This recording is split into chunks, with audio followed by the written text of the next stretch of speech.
Hello all, ఎలా ఉన్నారు అందరూ? ఈరోజు మా లంచ్ వచ్చేసి వేడి అన్నం, పాలకూర పప్పు, టమాటా పచ్చడి అండ్ కడి. ఈ కడి మీలో ఎంతమందికి తెలుసు? ఇది పెరుగు లోపల అది పకోడీలు వేసి చేస్తారనమాట. ఇది చాలా బాగుంటుంది. పెరుగు పచ్చడి లాంటిదే అనుకోండి, కానీ కొంచెం లోపల పకోడీలు వేస్తారు కాబట్టి అది బేసిన్ కలుపుతారా? ఓకే, బేసిన్ కలిపి పకోడీలు వేస్తారు, అంతేనా మమ్మీ? అంతే కదా.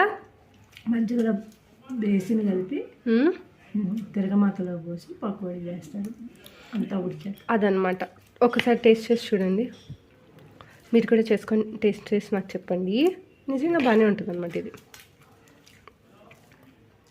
టేస్ట్ వైజ్ బాగానే ఉన్నాయి అనమాట. సరే, నేనైతే నా లంచ్ చేసేస్తాను. మీరు మీ లంచ్కి ఏమేమి చేశారో నాతో